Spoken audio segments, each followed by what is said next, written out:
Hey guys, welcome back. So today is the long-awaited May garden tour. This is typically a series I do monthly on my channel, but it has been 7 weeks since my last one. If you're new here, hi, I'm Bree. I live in Kansas Zone 6B, and it has been raining nonstop, and that's one of the reasons why I haven't got this filmed yet in May.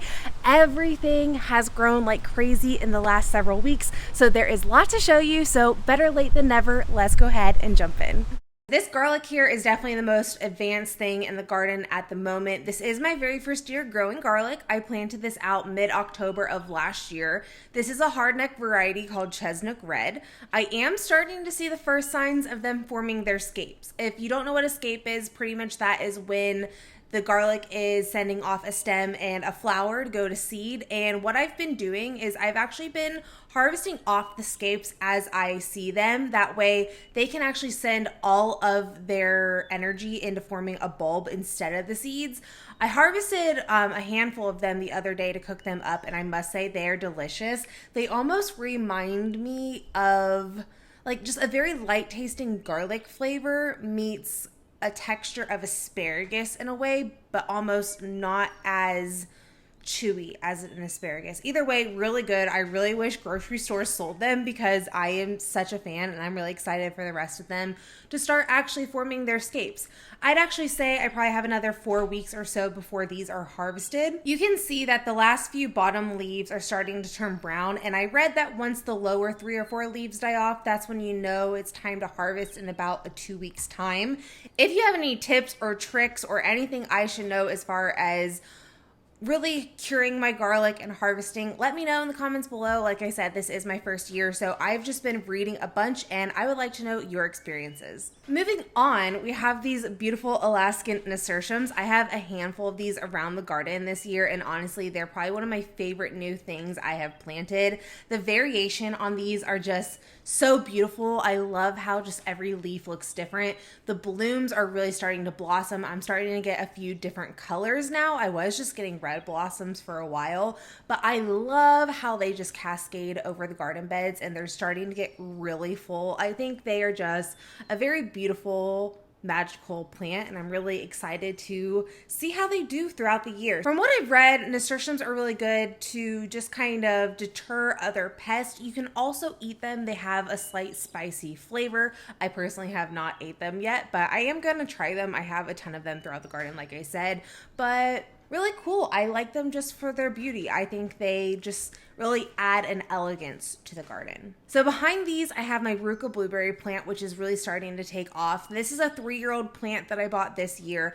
I added a ton of new things and varieties this year to the garden, so I am learning a ton of new things, but it's been really, really fun.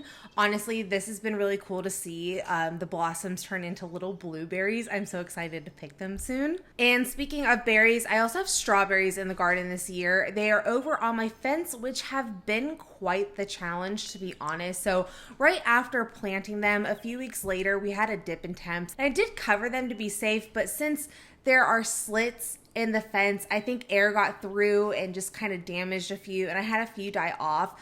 But then I've also been fighting squirrels. Squirrels have been trying to dig in these beds. I've been really, really over the squirrels. I've lost 3 plants on it. No, I think I've lost about 3 or 4 plants total for the strawberries. I did go ahead and plant some bush beans there instead. I was reading that beans can help repel certain pests from strawberries and also help replenish the nitrogen back in the soil, and that helps feed the strawberries and can help with production. So in the fall, once some of the runners come off the strawberries, what I'll do is I'll just pull those bush bean plants and plant those runner plants instead, and then here next spring I should probably have a better chance. I also want to build some type of like metal structure or some type of fencing I can put over top of my fencing that maybe will help the squirrels not get in. I don't know.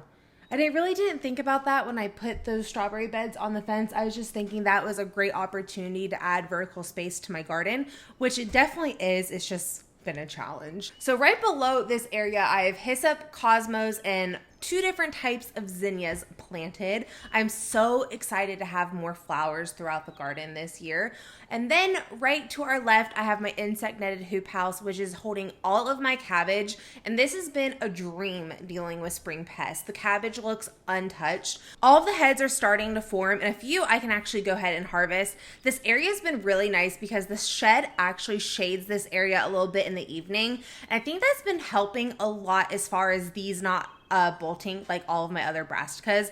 I will be harvesting all of these in the upcoming weeks though, just because it will be getting far too warm. So whatever I have is what I have. And honestly, I'm pretty impressed with what I've gotten. Now for the peppers. Oh, the peppers. Thank goodness for the rain we've been having, because honestly, they are starting to look so much better. So I planted these out, I think 4 weeks ago now. I wanted to wait a little bit longer, but they were really starting to hate me. They were just needing nutrients, so a lot of them were starting to turn yellow.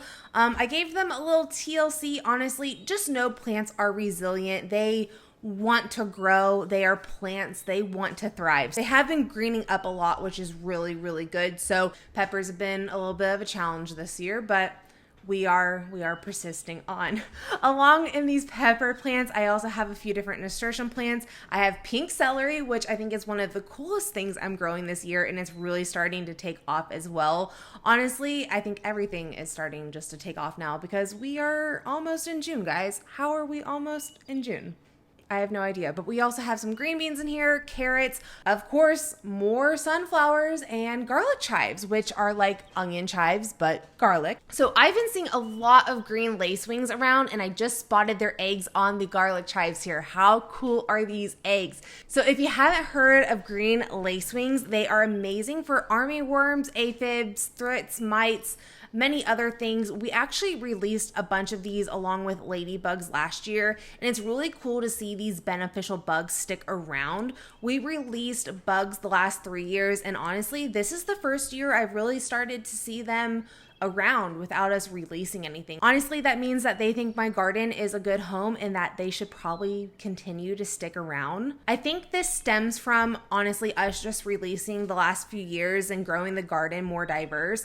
I also have a designated space that isn't touched right behind all the tomatoes. I also think that helps a lot. I also planted a bunch of habitat flowers in that area as well, and there's a lot of like natural clove and stuff, which they both really, really love. I did try to get my hands on more ladybugs already this year, but they've already been sold out for weeks, which is unfortunate. I think it's absolutely crazy. We did get our hands on some more praying mantis, and I'm currently hatching those out on my kitchen counter as well. All right, so getting off the subject of bugs, we now have my center garden bed, which is where my pumpkin trellis is that I built last week. I think it's really cool that this is the center point of my garden, and now it's going to be this big focal point because this stands roughly like 8.5 feet tall, and when that's all covered with foliage is going to be absolutely beautiful. If you did not see the video of me building this, I will make sure I will link it for you guys. This is where all of my broccoli was planted, and unfortunately our weather here just either kind of stays a bit cool or just goes warm really, really fast. And this year was a year it decided to be a warmer spring, and this garden bed honestly gets some of the most sun my whole entire garden sees. So most of all the garlic bolted. So I actually pulled everything out. I did keep one of the plants, and you can see how one plant here you can collect hundreds of seeds off of. So every one of these little shoots here are where the seeds are stored, and I probably have at least 50 or more pods that have at least 10 to 15 seeds in them each. So really cool to see. I should be able to harvest those little seed pods in, I would think, a few weeks or so. Either way, I planted pumpkins here, of course, and then I also planted some Kentucky pole beans along the corners. Then in my last 8x4 garden bed, I have onions and romaine lettuce. I have been starting to get into gear eating a bunch of salads because my lettuce will decide to bolt here in the upcoming weeks. I also have that cloth planter behind here. That's a 4x4 that has lettuce in it as well. I planted a ton of lettuce, and again, since our weather can go one or two ways, this lettuce is just, it's going to bolt sooner than later. I don't have enough shade in these areas, so yeah, we are going to be eating salads for lunch and dinner for weeks, needless to say. These heads of lettuce have also been starting to shade out some of the onions, which is what I don't want. The onions to me are more important than lettuce. I have Cabernet Red and Spanish White. Next time I may plant them a little further apart, but it really hasn't been a problem just because I've been harvesting the outside leaves as I go just to make better room for the onions. So in all these cloth planters around all of these garden beds, I have different things like bush beans, chamomile, dill, oregano, mint, rosemary, more cosmos, zinnias, and drumroll, more sunflowers. I also have this one volunteer plant right here, and I have no idea what it is. Okay, so I originally thought it was a tomato plant until it got a little bit bigger, and then I thought, all right, that's not a tomato plant. I thought it was a maple tree because of the leaves, but then I don't think it's a maple tree. It's not looking like a maple tree to me. So if you have any ideas, please leave them in the comments below. It doesn't look like anything I've ever grown in my garden before, so I just need to know if it's something I should just keep letting grow or if I should just go ahead and pull it and actually plant something. I know what it is. So yeah, your feedback on that would be appreciated. Alongside these 3 garden beds, I have this tilled up space that I've always had hyssop in and also sunflowers. So, and for you that don't know what hyssop is, don't worry. I thought I was growing lavender for 2.5 years. I bought a seed packet of hyssop, just seeing a purple flower, not really thinking anything about it, thinking it was legit lavender. And since then, I have never had to plant it again because it's a very prolific plant. It's part of the mint family. It actually smells like licorice. Bees absolutely love it, and it actually reseeds itself very easily. So I haven't had to replant it at all. I just pull up the volunteer plants and move them throughout the garden space. So now for the tomato area, which I am absolutely loving my new area for tomatoes so far. So I do have a handful of basil, marigolds, hyssop, chamomile all around. Along the back going horizontal are where all of my determinate Roma tomatoes are. And along the cattle panels are where all of my San Marzano and Amish paste. And then I have one pink bumblebee, which is a cherry variety. All of these are indeterminate types. Almost every plant has either set flowers or is starting to fruit. They are all looking really, really, really good. I'm about 3 weeks ahead on tomatoes this year than last year. And I think it's because we had a really just cool spring last year. It's been really interesting to see the comparison. But one problem I've been having in full force though is aphids. Aphids have been crazy for weeks now, which I find absolutely crazy. Please let me know if you've been experiencing similar problems. I did go ahead and start spraying them with neem the last few days since the rain finally calmed down, which has really helped. Also, my ladybugs are loving it. So they've been really helpful. That's also another reason why I just wanted to get my hands on some more ladybugs, because if you have an abundance of aphids, your ladybugs will be really happy. So lastly, we have trellis Ellis over here, which is my trellis tunnel, which I've been having some issues as well getting my melons and loofah to germinate. So I think birds are honestly to blame.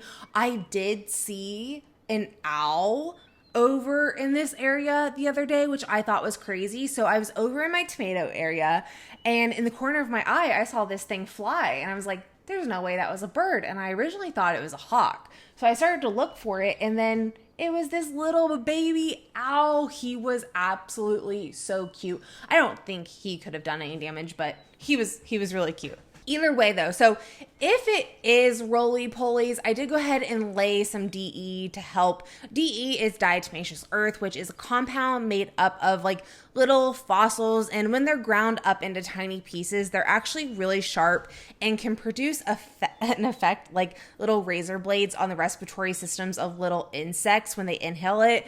Yes, that's pretty crazy as far as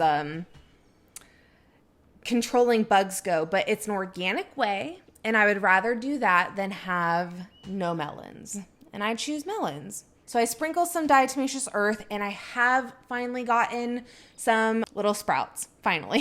Thank goodness. So I really do think that was the main cause of it. Anyway, all of my Boston pickling cucumbers came up over here, which are looking really nice.